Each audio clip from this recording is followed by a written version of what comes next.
Lines and angles, जैसा कि board पर लिखे हैं और बोर्ड पर देख रहे हैं कि 3 हमने फिगर बनाया है।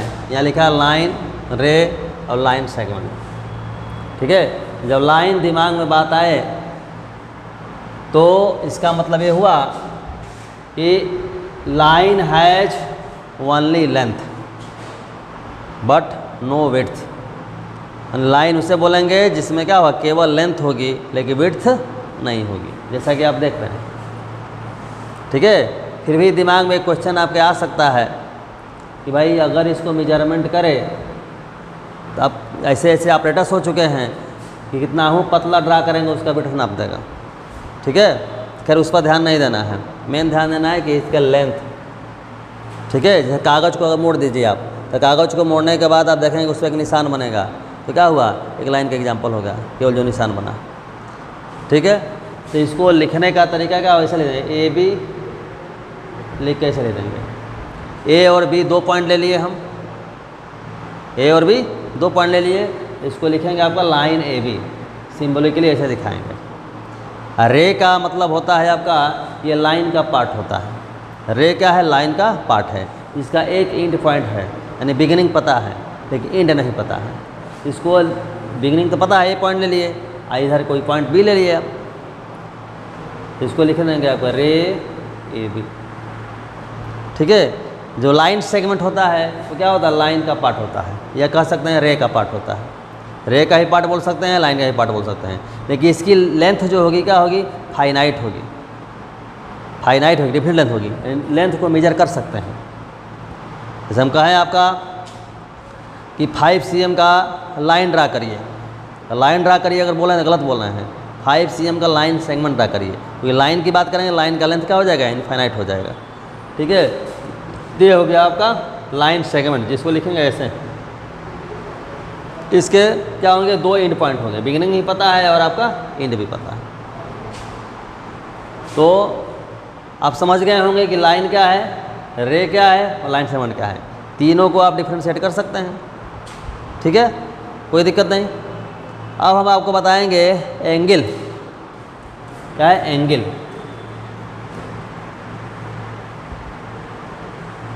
एंगल अभी जैसा कि हम लोग देखा रे के बारे में, रे के बारे में आप जान गए, तो आप देखेंगे कि अगर मान लीजिए एक ही पॉइंट से, मान लो वो पॉइंट है, इससे 2 रे ड्रा कर, एक ऐसे रे ड्रा कर दिए, एक ऐसे रे ड्रा कर दिए, एक ओ ए और एक आपका ओ बी। जब एक ही पॉइंट से 2 रे निकलती हो तो उस पॉइंट पर एंगल बनता है। एंगल एक्चुअली जो है लैटिन भाषा के एंगुलर वर्ड से लिया गया है, जिसका मीनिंग होता है कार्नर, जिसका मीनिंग होता है कार्नर। देखिए यहाँ कार्नर बन रहा है भाई, ओ ए और ओ बी 2 रे है, तो एक पॉइंट पर मिल रही है या एक पॉइंट से निकल रही है, यहाँ एक कार्नर बना, तो कार्नर पर क्या होता है, एंगल। ये एंगल है, मतलब ये कह सकते हैं कि 2 रे है, 2 रे के बीच का इंक्लिनेशन एंगल कहलाता है। दोनों रे के बीच का इंक्लिनेशन जो होता है वही दोनों के बीच का झुकाव एंगल कहलाता है। ठीक है, जिस पॉइंट से दोनों रे निकली हुई है उस पॉइंट को बोलते हैं वर्टेक्स, हिंदी बोलते हैं शीर्ष। ठीक है, और ये जो है आपका ओ ए और ओ बी, इसको बोलेंगे कि यह एंगल का आर्म है। आर्म मतलब क्या, भुजा, ऐसे आर्म बाह को कहते हैं, भुजा, हिंदी में भुजा बोलते हैं, ऐसे आर्म बोलते हैं इंग्लिश में, तो उस तरह से आपका यहाँ भी आर्म बोलते हैं, यानी हिंदी में भुजा कहेंगे। तो 2 आर्म हैं, एंगल के 2 आर्म हैं, एक ओ ए और एक आपका ओ बी। ठीक है, और इस एंगल का नामकरण कैसे करेंगे, ऐसे लिखेंगे एंगल ए ओ बी, या ऐसे बोलेंगे एंगल ए ओ बी। ठीक है, या इसको ऐसे लिख सकते हैं एंगल बी ओ ए। ठीक है, सही है। मेन हमें ये ध्यान देना है आपका कि जिस पॉइंट पे एंगल बन रहा है, या बोलेंगे आपका तो ए ओ बी, यानी यह पॉइंट जो है बीच में रहेगा। देखिए ओ यहाँ मध्य में है, मिडिल में है, तो ए ओ बी कहिए चाहे बी ओ ए कहिए, लिखने का तरीका समझ लीजिए। ठीक है, इसको केवल हम एंगल ओ कह देंगे तब भी कोई दिक्कत नहीं है, लेकिन इस तरीके से सिंबल तब हम यूज करते हैं जब एक पॉइंट पर केवल एक ही एंगल बन रहा हो। जैसे मान लो ऐसे हैं,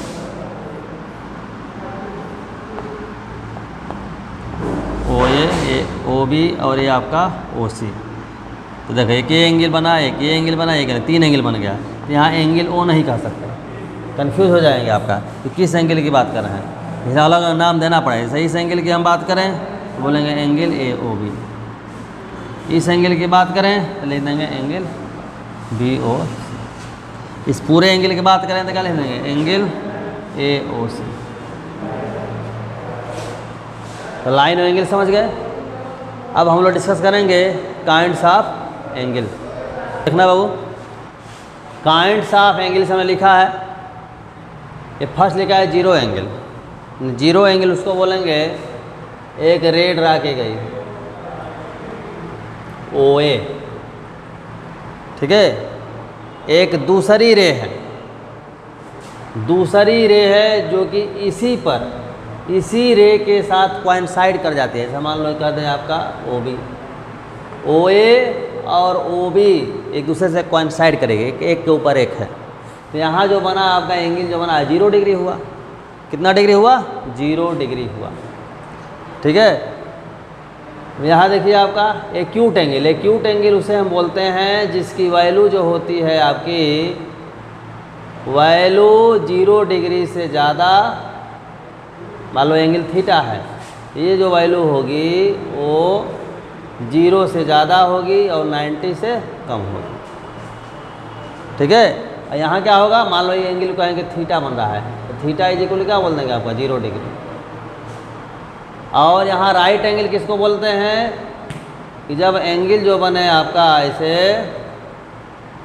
ओ ए बी ये 90 डिग्री का हो। कैसा हो? 90 डिग्री का हो। ऑब्ट्यूज एंगल, ऑब्ट्यूज किसे बोलते हैं? जिसकी वैल्यू जो होगी आपकी ऐसे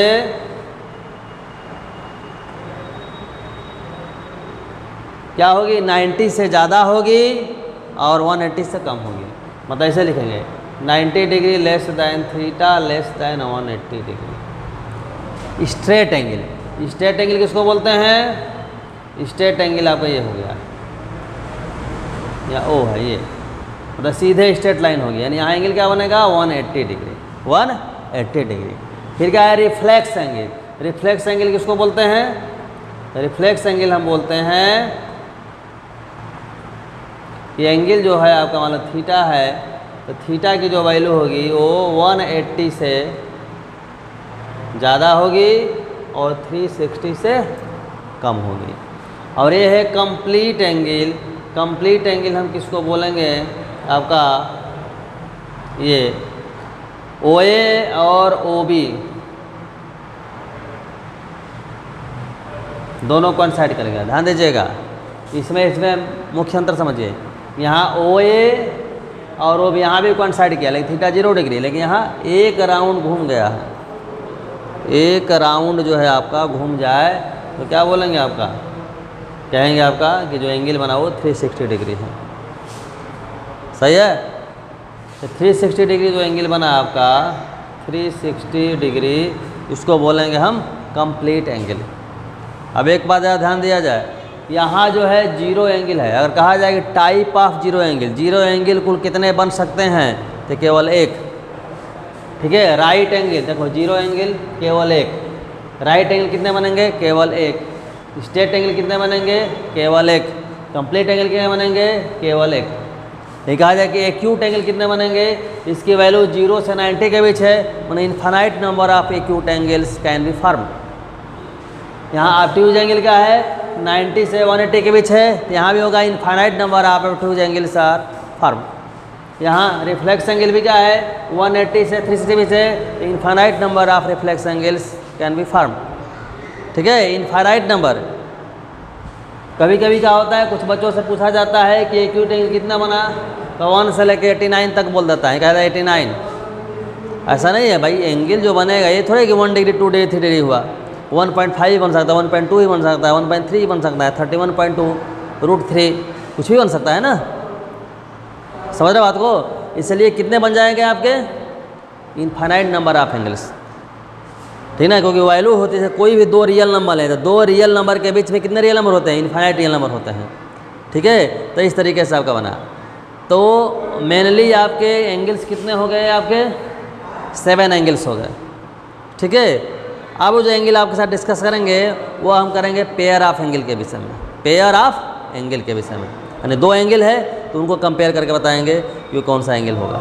ठीक है, जरा देखिएगा, हम अभी बोल रहे थे कि पेयर ऑफ एंगल के विषय में, तो ये है आपका पहला है एडजेसेंट एंगल्स। एडजेसेंट एंगल्स क्या है ना, हिंदी में बोलते हैं आसन्न कोण। ऐसे देखिए, जैसे एक पॉइंट से 2 एंगल बन गया ऐसे, जैसे O हो गया, OA, OB और OC, तो ये एक एंगल बना, एंगल AOB बोलेंगे या एंगल BOC। ये दोनों एंगल जो होंगे एडजेसेंट कहे जाएंगे, यानी एडजेसेंट एंगल में क्या होगा आपका, 2 एंगल ऐसे होंगे जिनका वर्टेक्स कॉमन होगा और एक साइड भी कॉमन होगा। ये वाला OB जो साइड है वो इस एंगल के लिए भी है और इस एंगल के लिए भी। ठीक है, मतलब क्या हुआ, एंगल AOB और एंगल BOC ये दोनों कैसे एंगल है, दोनों एडजेसेंट एंगल है। तो एडजेसेंट एंगल में क्या होगा आपका, इस वर्टेक्स कॉमन होगा और एक साइड कॉमन होगी। ठीक है, और एक बड़ा बात है कि उस साइड के दोनों साइड में एंगल होगा। एक ध्यान दीजिए, ऐसे हो सकता है, मान लें कोई ऐसे कहे कि एक हम यह एंगल ले लेते हैं और एक ये एंगल ले लेते हैं, तो क्या है, एडजेसेंट है, तो ये एडजेसेंट नहीं है। ध्यान दीजिए, यहाँ भी आपसे पूछने वाला पूछेगा कि वर्टेक्स सेम है और यह साइड कॉमन है, ये साइड जो है इस एंगल के लिए भी है और ये साइड इस एंगल के लिए भी है ना। इस वजह से क्या हुआ आपका, तो फिर यहाँ डिफिनेशन की दिक्कत हो जाए। डिफिनेशन में मतलब कि हुआ, हमारे कहने का मतलब है कि एडजेसेंट तब हम बोलेंगे कि एक वर्टेक्स कॉमन है, वर्टेक्स एक ही होगा ना, वर्टेक्स कॉमन होगा और एक साइड कॉमन होगा, और जो एंगल होगा जो कॉमन साइड होगा, कॉमन साइड के बोथ साइड होगा।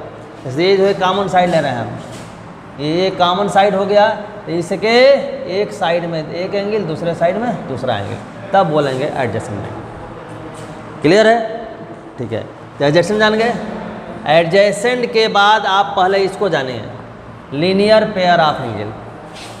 अधा जी, यदि कोई एडजेसेंट एंगल है, ठीक है, एडजेसेंट एंगल बना किसी एक लाइन के ऊपर, ऐसे ध्यान दीजिएगा, जैसे यह एक लाइन ड्रा कर दिए और इसके ऊपर एक रे ड्रा कर दिए, ध्यान दीजिएगा, ये OA, ये B और ये आपका C, एक ये एंगल बना और एक ये एंगल बना, ध्यान दीजिएगा। ये दोनों अभी हम देख रहे हैं कि यह एंगल जो है आपका AOB और एंगल BOC एडजेसेंट एंगल ही है। अभी एडजेसेंट एंगल के डिफिनेशन से, क्योंकि एक वर्टेक्स O वर्टेक्स कॉमन है और OB जो आपका है साइड है कॉमन है, इसके बोथ साइड 2 एंगल बना हुआ है, कि इसमें अंतर क्या है, एडजेसेंट ए भी है, एडजेसेंट ए भी है, लेकिन इसको बोलेंगे लीनियर पेयर, इसको लीनियर पेयर नहीं बोलेंगे। मैंने all linear pairs are adjacent angles, form adjacent angles, but all adjacent angles does not form linear pair. Linear pair में क्या होगा आपका कि दोनों एंगल का जो सम होगा, जो एडजेसेंट एंगल बनेगा, उस एडजेसेंट एंगल का जो सम होगा वहाँ 180 डिग्री होगा। देखिए इसका और इसका सम 180 डिग्री, मतलब यह क्या है आपका, यह जो है एक स्ट्रेट लाइन बना, ठीक ना। तो इसी को देखते हुए 2 एक्सियम बना। एक्सियम किसे बोलते हैं, एक्सियम बोलते हैं जिसको हिंदी में बोलते हैं स्वयं सिद्धि, माने जिसको सिद्ध करने प्रूव करने की जरूरत नहीं है, तो उसका स्टेटमेंट ही काफ़ी है। ठीक है, तो आपका फर्स्ट एक्सियम क्या है कि इफ ए रे स्टैंड ऑन ए लाइन, ये इफ ए रे, यह रे है, स्टैंड ऑन ए लाइन, इस लाइन पर स्टैंड हो गई, यह रे इस लाइन पर क्या है, स्टैंड हो गई, stand on line, then the sum of 2 adjacent angle, तो 2 एडजेसेंट एंगल बना, ये एडजेसेंट एंगल, ये एडजेसेंट एंगल, तो दोनों एडजेसेंट एंगल का सम 2 एडजेसेंट एंगल सो फार, इस तरह जो बनेगा इज 180 डिग्री। इसी बात को बोला जा रहा है कि किसी लाइन पर अगर कोई रे स्टैंड करती है तो 2 एडजेसेंट एंगल बनता है जिसका सम होगा 180 डिग्री। ठीक है, अब एक्सियम 2 क्या है, if the sum of 2 adjacent angle, 2 adjacent angle का सम अगर 180 डिग्री है तो जो नॉन कॉमन साइड है, नॉन कॉमन साइड मतलब क्या, ये साइड और ये साइड, यानी नॉन कॉमन आर हम बोलिए, ये और ये ओ सी और ओ ए, यह क्या होगा आपका, यह एक स्ट्रेट लाइन फॉर्म करेगा। इतनी बात समझ गए। अब देखिए यहाँ देखिए, इसके बाद है वर्टिकली अपोजिट एंगल, किसको बोलेंगे। अब वर्टिकल मतलब हुआ आपका कि दो रे अगर ड्रा करते हैं ऐसे और एक आपका ऐसे, ठीक है, तो दोनों एक पॉइंट पकड़ गया, वो पकड़ गया, तो यहाँ चार एंगल बना, ये एंगल बना, ये बना, ये बना और आपका ये बना, चार एंगल। इसी को इस एंगल का यह एंगल वर्टिकली अपोजिट कहलाएगा, ये नहीं, ये दोनों वर्टिकली अपोजिट कहलाएंगे, ये दोनों वर्टिकली अपोजिट कहलाएंगे। हिंदी बोलते हैं शीर्षाभिमुख कोण, ठीक है। तो वर्टिकली अपोजिट एंगल जो होते हैं आपस में क्या होंगे, इक्वल होंगे। ध्यान दीजिए, मैंने जितना यह है, मान लो ये थीटा है तो भी क्या होगा, थीटा, ठीक है। और एक बात मजे की बात है, ध्यान दीजिए, यह है आपका थीटा है, ध्यान दीजिएगा, ये स्ट्रेट लाइन है, तो पूरा यहाँ से देखेंगे तो 180 डिग्री है, तो ये अगर थीटा है तो इसकी बात करेंगे, इतने की क्या हो जाएगा, 180 माइनस थीटा, तो ये 180 माइनस थीटा है, तो ये क्या हो जाएगा, यह भी हो जाएगा 180 माइनस थीटा। मतलब कोई एक एंगल अगर पता है तो बाकी के तीन हम क्या कर सकते हैं। जैसे एक एग्जांपल देते हैं हम आपको, देख लीजिए, जैसे ये मान लें 30 डिग्री है, तो तुरंत ये क्या हो जाएगा, 30 डिग्री, ये कितना हो जाएगा, 180 माइनस 30 यानी 150 डिग्री, ये कितना हो जाएगा, ये भी 150 डिग्री, ठीक है। आप देखिए, ये समझ गए। इसके बाद है कॉम्प्लीमेंट्री एंगल। कॉम्प्लीमेंट्री किसको बोलेंगे, जब दो एंगल का सम 90 डिग्री हो, दो एंगल का सम 90 डिग्री हो तो उसको बोलते हैं कॉम्प्लीमेंट्री एंगल, ठीक है। जैसे आपका 20 डिग्री और 70 डिग्री दोनों का सम करेंगे तो क्या होगा, 90 हो जाएगा, 20 प्लस 70 जो 90, तो 20 का कॉम्प्लीमेंट्री कहलाएगा 70 और 70 का कॉम्प्लीमेंट्री कहलाएगा आपका 20। अब मान लीजिए आपसे पूछा जाए कि कोई ऐसा एंगल बनाए जो खुद अपने आप का क्या हो, कॉम्प्लीमेंट्री हो, तो क्या होगा, 45 डिग्री, क्योंकि 45 का कॉम्प्लीमेंट 45 होगा, ये 45 प्लस 45 क्या हो जाएगा, 190 हो जाएगा। ठीक उसी प्रकार से दो एंगल का सम अगर 180 डिग्री है तो उसको बोलते हैं सप्लीमेंट्री एंगल्स, सप्लीमेंट्री एंगल्स, ठीक है। समझ बात को। अब पूछा जाए कि ऐसा एंगल बताइए जिसका सप्लीमेंट्री खुद वही हो, तो क्या हो जाएगा, 90 डिग्री, क्योंकि 90 डिग्री का सप्लीमेंट 90 डिग्री होगा, तो 90 प्लस 90 क्या होगा, 180 हो जाएगा। कहा जाए कि 0 डिग्री का बताइए सप्लीमेंट्री क्या होगा, तो 180 डिग्री होगा। जिसका भी सप्लीमेंट्री क्या है उसको 180 से माइनस कर दीजिए। अब कहे कि आपका 50 डिग्री का सप्लीमेंट्री बताइए, तो 180 माइनस 50 कर दीजिए, क्या हो जाएगा आपका 130, क्योंकि 130 डिग्री और 50 डिग्री ऐड करेंगे तो क्या हो जाएगा 180 डिग्री, ठीक है। इसी तरीके से होता है एक्सप्लीमेंट्री एंगल। देखो लिखा हुआ है एक्सप्लीमेंट्री एंगल्स या कॉन्जुगेट एंगल।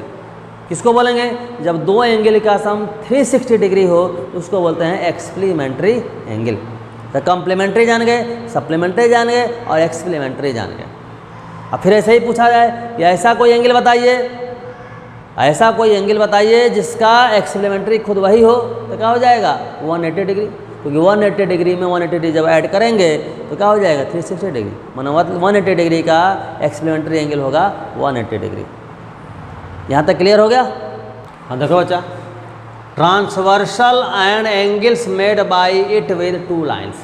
जैसे देखिए दो लाइन उन्होंने ड्रा किया, एक एल और एक एम।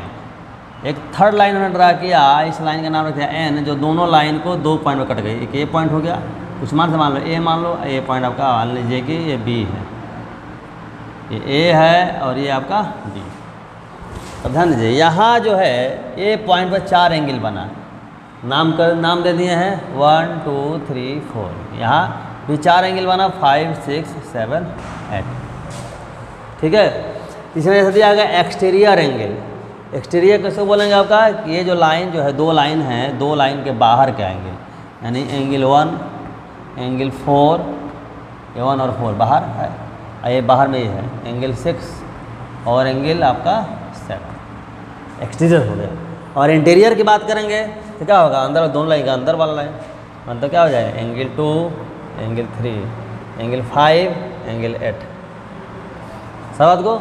अब रही बात करेस्पॉन्डिंग, करेस्पॉन्डिंग किसको बोलते हैं, करेस्पॉन्डिंग ऐसे बोलते हैं, जैसे ये एंगल 1 है, ये 1, तो 1 का करेस्पॉन्डिंग आपका 5, मतलब करेस्पॉन्डिंग क्या हो जाएगा 1 and 5, 1 and 5। ऐसे ही 2 और 6 पेयर में होगा, 1 और 5 करस्पॉन्डिंग कहलाएंगे, 2 और 6 करस्पॉन्डिंग कहलाएंगे, 4 और 8 करस्पॉन्डिंग कहलाएंगे, 3 और 7 करस्पॉन्डिंग कहलाएंगे। ठीक है, मतलब कहा जाए कि 4 का करस्पॉन्डिंग बताइए तो 8 हो जाएगा, 3 का करस्पॉन्डिंग बताइए तो 7 हो जाएगा। ठीक है, अच्छा अब रे भाई अल्टरनेट है, अल्टरनेट इंटीरियर बोला गया है। तो अल्टरनेट ऐसे देखो, ये इसका अल्टरनेट आपका ये है, इसका अल्टरनेट आपका ये है इंटीरियर में। एक्सट्रीम करेंगे तो इसका अल्टरनेट आपका ये है, इसका अल्टरनेट आपका ये।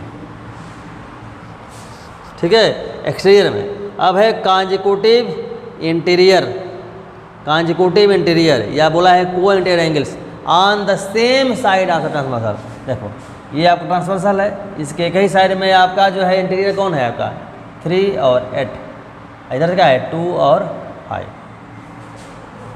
समझ गए बात को। अब यही बात अगर मान लीजिए दिया जाए कि दो जो लाइन है ये एल और एम अगर पैरेलल हो जाए और तब एक ट्रांसवर्सल अगर ड्रा करें, तब देखेंगे कि करस्पॉन्डिंग एंगल जो होता है इक्वल होता है, ये और ये आपस में इक्वल होता है, जो भी करस्पॉन्डिंग होगा। ये जो करस्पॉन्डिंग इसका आपका ये हो जाएगा। इस तरीके से आप ये इसके बराबर कौन हो जाएगा, ये आपका हो जाएगा, इसके इक्वल कौन हो जाएगा, ये हो जाएगा। Corresponding angles are equal. और अल्टरनेट एंगल भी इक्वल होता है, कैसे, ये एंगल इक्वल होगा इसके, ये एंगल इक्वल होगा इसके। अच्छा इस तरह से आपका ये एंगल इक्वल होगा इसके, ये एंगल इक्वल होगा किसके, इसके। यानी अल्टरनेट एंगल भी इक्वल होता है और करस्पॉन्डिंग एंगल भी इक्वल होता है। तो ये पहचानने का तरीका होगा पैरेलल लाइन में। ठीक है, तो इतनी बात समझ गए होंगे। जरा बोर्ड पर देखिएगा, एक हम ट्रायंगल ड्रा किए हैं, हम ट्रायंगल के तीनों एंगल का सम निकालना चाहते हैं, क्या होगा। ठीक, इसके लिए क्या कर रहे हैं कि जो वर्टेक्स है ए, इस ए वर्टेक्स से साइड BC के पैरेलल लाइन ड्रा करें। अब ध्यान दीजिएगा, ये लाइन और ये लाइन दोनों क्या है, पैरेलल है, तो ये हो जाएगी ट्रांसवर्सल। ठीक है, तो इस वजह से यह एंगल और यह एंगल आपस में क्या होगी, इक्वल हो। क्यों, अल्टरनेट एंगल, क्योंकि अभी बताए हैं आपका कि दो अगर पैरेलल लाइन है और उसको कोई ट्रांसवर्सल अगर कट करे तो अल्टरनेट एंगल्स क्या होते हैं, इक्वल होते हैं। ठीक है, इसी तरीके से आपका मतलब ये हुआ कि ये एंगल का नाम क्या है, बी है, ये भी हो जाएगा बी कहलाएगा, ये बी का है, बी से रिप्रेजेंट करेंगे ना। इस तरीके से आपका इस एंगल के इक्वल आपका ये एंगल हो जाएगा। ये सी है तो भी क्या हो जाएगा, सी हो जाएगा। ये एंगल क्या है, ए है। अब देख रहे हैं कि यहाँ से ये स्ट्रेट लाइन है, क्या है, स्ट्रेट लाइन है। स्ट्रेट लाइन है मतलब ये पूरा एंगल क्या होगा, 180 डिग्री, यानी क्या हो जाएगा A + B + C = 180 डिग्री। तो क्या होगा, किसी भी ट्रायंगल के तीनों एंगल का सम कितना होता है, 180 डिग्री होता है। इतनी बात समझ में आ गई।